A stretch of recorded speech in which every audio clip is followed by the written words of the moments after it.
Fala galera, eu sou o Diego Moraes, sou jornalista e hoje, na verdade, eu vou ser entrevistado.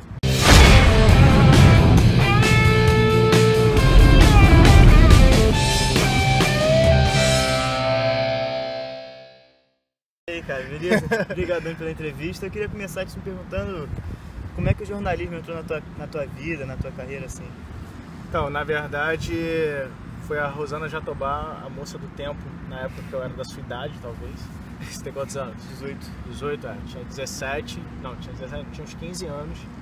E aí ela foi no programa Altas Horas e falou como é que era o jornalismo. E eu, com 15 anos, eu não sabia ainda o que eu queria fazer, eu sempre pratiquei esporte desde os 6 anos de idade, eu faço karatê e desde os 3 natação. E aí eu estava indo, né, inclinado para educação física, talvez fizesse fisioterapia também. Mas depois dessa entrevista eu comecei a pensar em fazer jornalismo, porque ela falou muito sobre basicamente a rotina de um jornalista, que não tem rotina.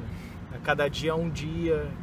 Um dia você vai fazer, no meu caso, a pauta do Botafogo de manhã, aí no dia seguinte você vai fazer o jogo do Flamengo, e aí no terceiro dia você vai fazer uma matéria de MMA, no quarto de natação, e você tem que ficar toda hora estudando para saber tudo o que acontece no mundo dos esportes. Isso me interessou muito, né? O fato de não ter rotina. E a outra coisa que me interessou muito no jornalismo é você poder conhecer várias pessoas e contar histórias delas, sabe? Então, assim, através da sua história, por exemplo, eu posso inspirar as pessoas que estão vendo ou estão lendo a sua história. Então, eu acho que esse trabalho que o jornalismo faz de incentivar e inspirar as outras pessoas pela história de outras, eu acho muito legal. Então, isso me fascina no jornalismo, o fato de contar histórias. E você é muito ligado à área esportiva, inclusive você fez a minissérie para o Esporte Espetacular, Diego San. Como é que é para você conciliar o esporte junto com o jornalismo, o trabalho?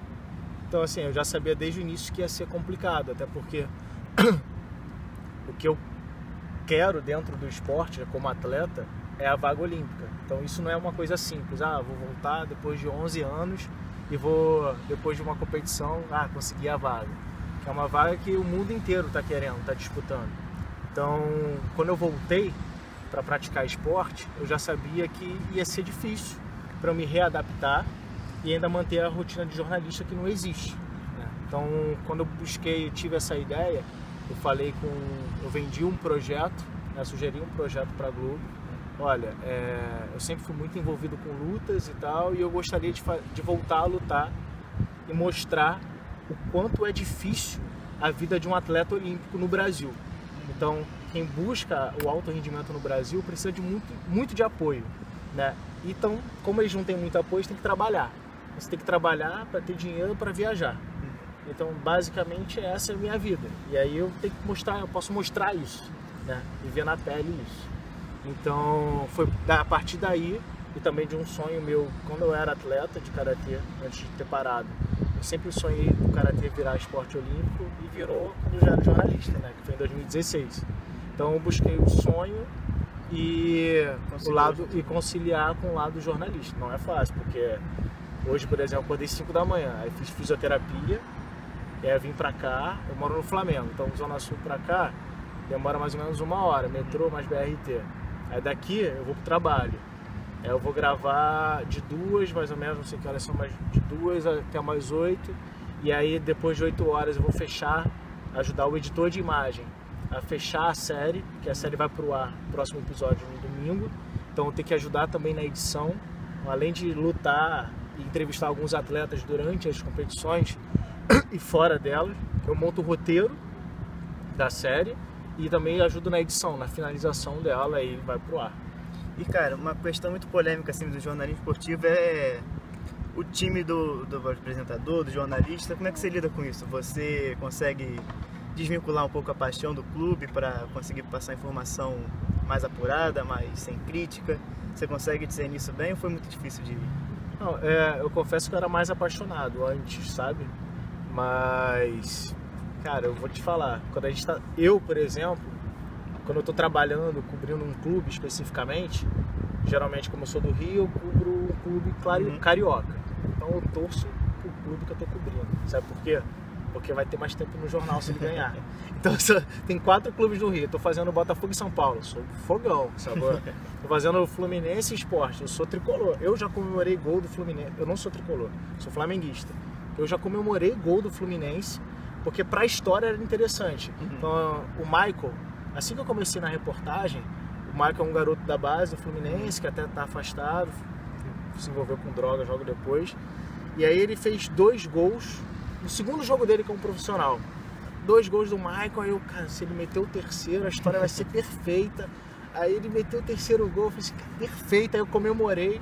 E aí eu fui chamado a atenção do delegado da Federação do Rio, que eu não poderia torcer. Aí ele, poxa, eu sei que você é tricolor, mas não pode torcer aqui não. E nem faz ideia, que eu comemorei ali pela história, sabe? A história era maneira com um cara fazendo 3 gols. Mas, por exemplo, meu primeiro clássico foi Fla-Flu, né? E o Flamengo ganhou de 5-3 de virada. O Elias jogou pra caramba e tal. Então é legal quando você cobre uma vitória do seu time. Mas o jogo mais legal que eu cobri foi Botafogo e Ceará. Se eu não me engano, foi quartas de final da Copa do Brasil. Virada de 4-3. É. Eu, como botafoguense, não esqueço esse jogo. E aí, esse jogo foi tipo assim... A gente só não encerrou o jornal porque o Flamengo foi lá e meteu 3-0 no Curitiba, que foi um jogão também. Mas eu tava empolgado, porque assim, eu não tinha história. E aí a história foi durante o jogo foi surgindo uma história interessante. Teve apagão nesse jogo. E aí o Ceará tava ganhando de 3-2 aos 45 do segundo tempo. Aí eu tinha gravado uma passagem, que é o momento que o repórter aparece, pensando assim, se o Botafogo empatar, ele continua sendo eliminado. E aí, cara, o Botafogo virou no último lance do jogo. E aí eu tive que gravar a passagem, né? No último lance do jogo. O pessoal tava comemorando, eu falei assim, aí o cinegrafista, é agora, negão, é agora, grava. Porque tudo que eu tinha gravado antes não valia mais nada, sabe? Aí eu gravei em cima da hora, deu certo. E a matéria teve 6 minutos, sabe? Então assim, foi legal pela adrenalina do jogo. E eu comemorei bastante que deu certo, sabe? Mas aí você vai falar, pô, que hora você foi dormir? Isso foi em Fortaleza o jogo. Eu fui dormir, não fui dormir, porque meu voo era 10 da manhã, eu acabei de entregar o material e gerar o material para a Globo do Rio, era 7h30 da manhã. Então eu passei a noite toda fazendo o roteiro, escrevendo, editando, porque a gente faz, quando a gente está viajando, a gente faz uma mini edição e ainda gera o material via internet. Então você depende da internet do hotel, que nem sempre é boa para você gerar um material pesado.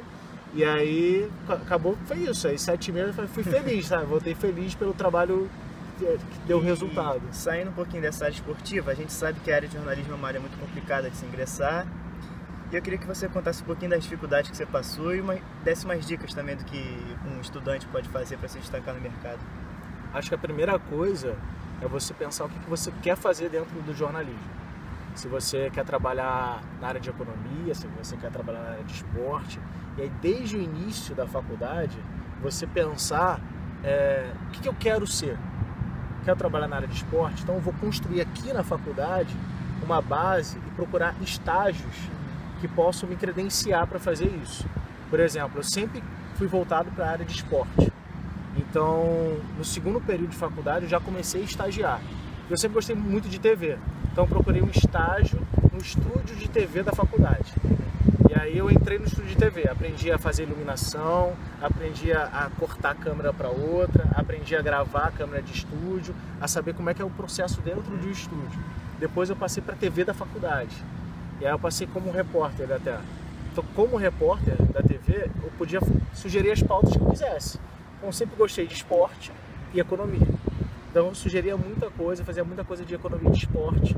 Eu fiz 2 especiais sobre a Olimpíada de 2008, né, que foi Pequim, quando eu estava no estágio da TV da faculdade. Isso me credenciou na hora do estágio que eu podia entrar na Globo. Então a Globo só pode, por exemplo, a partir do 5º período. Então no 5º período eu já tinha passado por 2 estágios e feito entrevistas com Fabiana Murer, com Mauro Image, com o Bernardinho, com a Fabi. Então pessoas que eram importantes do mundo do esporte e além de ter a minha história pessoal dentro do esporte. Porque quando você vai fazer uma entrevista para uma empresa grande, a maioria, cara, a tendência é que você se sinta um lixo. Porque a maioria fez de tudo na vida e você fala assim, eu não tive a oportunidade de morar fora, eu não falo 3, 4 línguas fluentes, então assim, e a maioria fala, a maioria teve. Então, como como é que você vai competir com essa galera? É trabalhando desde cedo, entendeu? Confiando no seu.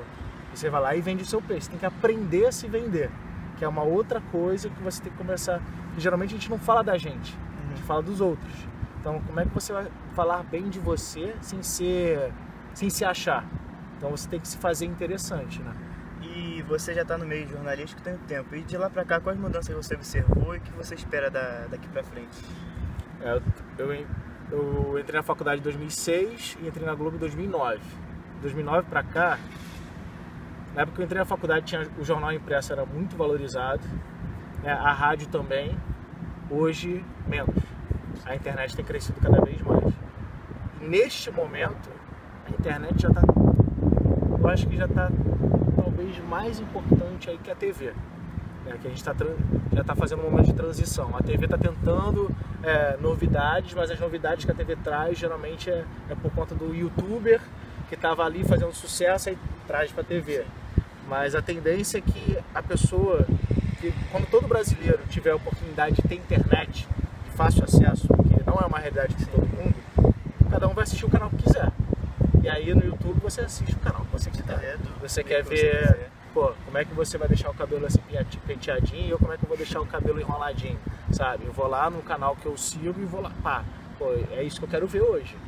Depois eu gosto de dança também, vou lá e vejo negócio de dança, vou lá, gosto de karatê, vou lá e vejo negócio de karatê. A TV aberta, por exemplo, a TV de modo geral, ela tem uma grade fixa. Então a tendência é que você não seja preso por essa grade, você assiste o que você quiser. Então isso é o maior desafio da TV hoje, assim, das grandes empresas. O jornal está tentando se reformular, a maioria dos jornais já está na internet. A rádio ela vai se segurando, porque também é muito difícil, ela se reformula. A Rádio Globo, por exemplo, era uma rádio que era praticamente só de notícia, agora é meio entretenimento, tem música, tem notícia, toca de tudo. E a gente não sabe o que vai acontecer. Antes, por exemplo, eu saía com uma equipe de 4 ou 5 pessoas. Hoje a tendência é você sair com uma equipe de 2 pessoas. E tem gente que sai sozinho. Na faculdade, às vezes eu saía sozinho, eu gravava e entrevistava. E a tendência é que hoje na TV a pessoa grave e entreviste, só ela com a câmera. Porque hoje tem celular de 4K, por exemplo, que tem uma qualidade ferrada, só que a captação da imagem de um cinegrafista é diferente da captação da minha imagem. O cara é profissional, o cara estudou para aquilo. Perde um pouco da qualidade. As pessoas estão interessadas num conteúdo, seja um conteúdo de engraçado, de entretenimento, ou um conteúdo sério. Então, às vezes, a captação da imagem não é tão importante para quem está vendo. E você falou também que você aprendeu a mexer em edição, imagem. Isso, então, você quer dizer que é muito importante para você se destacar no meio também, né? Na verdade, para você sobreviver no meio. Porque hoje quase todo mundo sabe fazer de tudo um pouco, né? Sabe editar, sabe o básico da edição, sabe gravar uma coisa. Se tem sai uma notícia aqui, você tem que gravar. Aí você grava no celular e manda para a redação, por exemplo. Eles usam se quiser. E aí, a partir desse momento, você se credencia, ele até que filmou direitinho. Então, vamos mandar ele para fora com uma câmera. Por exemplo, passaporte Sport TV funciona dessa maneira. O cara vai para a Rússia e fica com uma câmera e ele faz tudo. Ele edita, ele grava, ele entrevista. Então, assim, se você aprender e fizer cursos de edição e para gravar também, de cinegrafista, você vai ficar um profissional cada vez melhor. E para encerrar aqui, você que já conquistou tanta coisa no meio do jornalismo, qual o próximo passo que você pretende dar? Eu diria que eu não conquistei tanta coisa assim, não. Assim, eu tô no início, assim.